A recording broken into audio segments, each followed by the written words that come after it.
Assistimos no domingo um embate judicial entre o TRF4, advogados do ex-presidente Luiz Inácio Lula da Silva, juiz Sérgio Moro, na questão do habeas corpus, que foi concedido pelo juiz plantonista, desembargador plantonista, no Tribunal Regional Federal da 4ª Região. E no final de tudo, logo à noite, o presidente do tribunal teve que atuar, intervir e manteve o ex-presidente preso.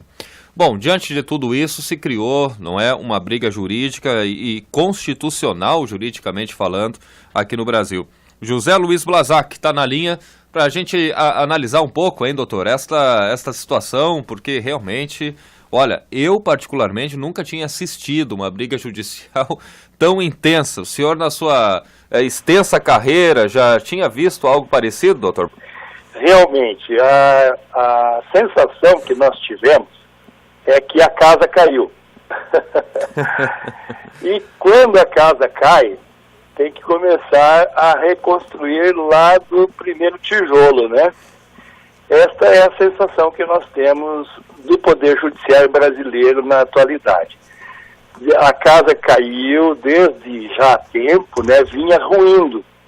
No momento em que o STF é um protagonista de diversas trapalhadas, de diversos julgamentos estranhos, uma briga interna do tamanho como o Brasil inteiro assistiu pela televisão, no TV Justiça, ouviu e viu na imprensa decisões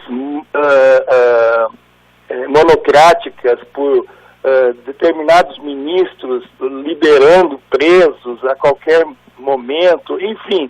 Esse cenário que o STF mostrou ao Brasil nos últimos tempos foi o destelhamento da casa, né? O vento estava batendo e a casa estava caindo.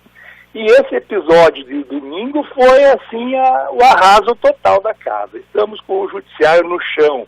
Esta é a sensação. Por quê?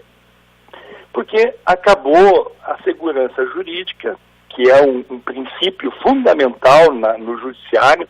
A segurança jurídica é a certeza que você, como cidadão, tem de que determinado julgamento sobre determinado assunto, que já foi objeto de vários julgamentos anteriores, isso em qualquer esfera do direito brasileiro, as decisões subsequentes têm que ser mais ou menos naqueles moldes, ou seja, tem que ter segurança daquilo que você vai decidir hoje a partir do que decidiu ontem.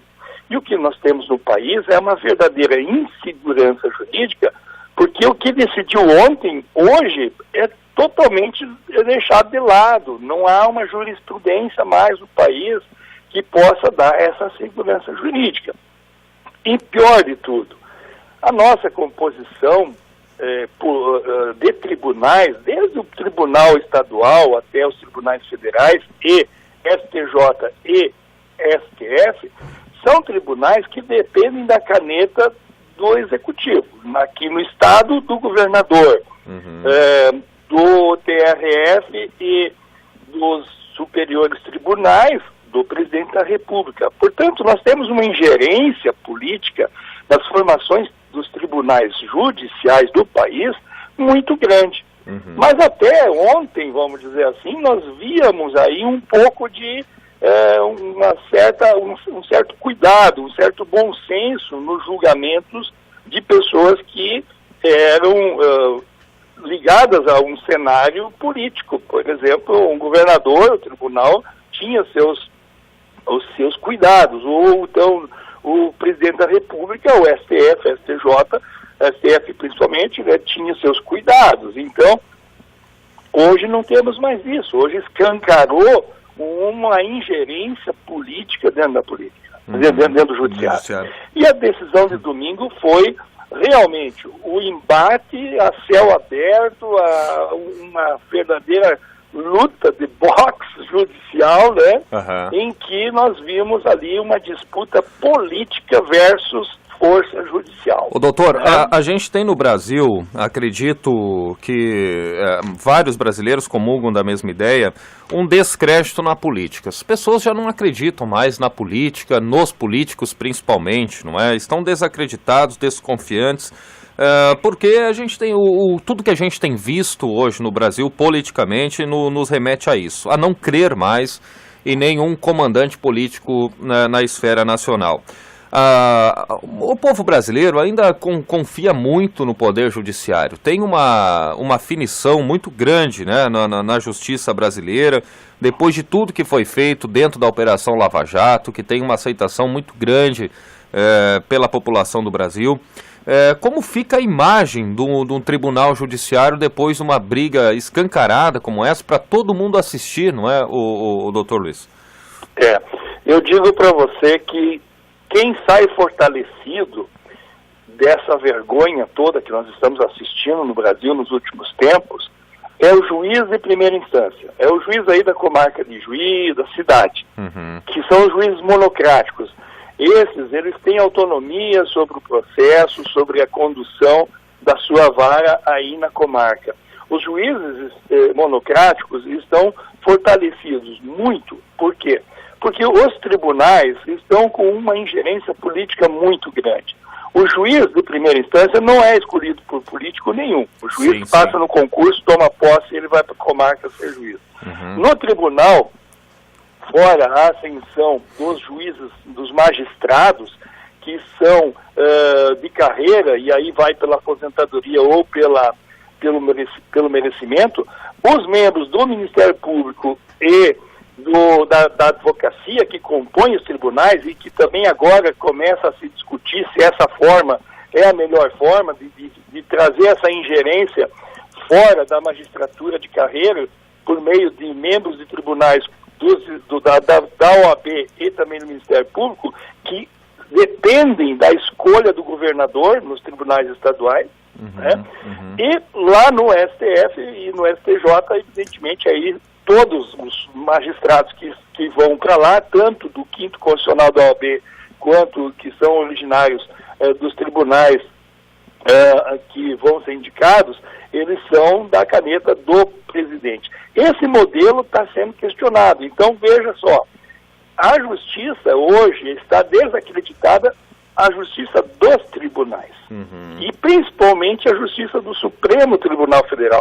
Isso é gravíssimo, né? O STJ ainda está sendo uma esperança da classe judiciária e principalmente da OAB, da advocacia e daqueles que estão acompanhando, de que ainda lá existe um pouco mais de isenção. Mas o STJ também tem muita ingerência política. Mas o STF, esse sim, é a maior decepção nossa nos últimos tempos. Nunca aconteceu isso no país, em que pese que sempre foi desse modelo, né? Sim. Então, agora, o que nós temos que resgatar de domingo? Olha só que coisa interessante.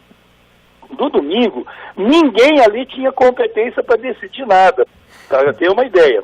A competência não era nem desse magistrado, o desembargador que concedeu o HC, o plantonista, nem do relator do processo da 8ª Câmara e nem do presidente do TRF.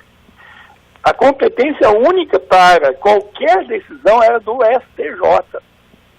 Entendeu? Por quê? Porque acabou, não tem mais recurso aqui em Porto Alegre no TRF4. Então, qualquer medida que venha a acontecer, ela teria que vir do STJ, porque esses recursos já acabaram, acabou aqui em Porto Alegre. Então foi realmente uma anomalia jurídica de total envergadura. E aí, automaticamente, claro, que quando cada um manda do seu jeito, o presidente do tribunal, ele também pensou o seguinte: eu vou pelo menos conservar a ordem das coisas. Se nem eu mando, então ninguém mais outro manda aqui também, e pelo menos vou preservar o status quo inicial, ou seja, permanece o réu preso. Claro. Agora vai caber o STF, o STJ e o CNJ, principalmente, fazer uma análise disso e botar o trem nos trilhos. Colocar os pingos nos is, né, doutor? Agora, para você ter uma ideia, já chegou no STJ mais de 100 HCs ontem, segunda-feira. Então, assim, o que nós estamos vivendo hoje? Muito mais um embate político com o fim das eleições. E olha, observe bem, eu não tenho partido, eu sou um advogado eleitoralista que já advoguei para todos os partidos. Então não tenho bandeira política, mas eu tenho a preservação do que é jurídico. Veja só, o que o desembargador no domingo fundamentou para conceder o HC é algo totalmente esdrúxulo, fora da realidade, uma vez que ele deu como fato novo a simples pré-candidatura do ex-presidente. Agora imagina se todos os presidiários do Brasil resolvem então achar que, como eles podem ser ter o benefício de ser solto, eles serem pré-candidatos. Então nós vamos ter todos os presidiários do Brasil pré-candidatos e a justiça vai ter que liberar todo mundo. É tragicômico, então, assim, é cômico se não fosse trágico, né, doutor? Verdade. Lamentavelmente isso traz uma insegurança muito grande para o país e para o judiciário brasileiro. Doutor José Luiz Blazak, muito obrigado, viu, pela explicação aí, pela sua fala, para a gente entender mais, né, deste imbróglio judicial que aconteceu no último domingo. Assistimos de camarote, tomara que a gente não assista mais episódios como esse, viu? Nunca é bom a gente ver a justiça sendo confrontada por ela mesma, né, doutor? Mas eu digo que os dias são sombrios. Nós temos uma campanha pela frente agora em que ninguém vai jogar a toalha. Então eu vislumbro aí muita guerra judicial e política nos próximos dias. Aí estamos muito próximos das eleições. Teríamos que ter, sem dúvida alguma, uma medida em que o CNJ ou tivesse realmente aí uma reunião desses poderes especiais para poder garantir um mínimo de uma paz jurídica no país. José Luiz Blazak, direito eleitoral, né, aqui no programa para a gente entender então um pouco, né, desse imbróglio jurídico.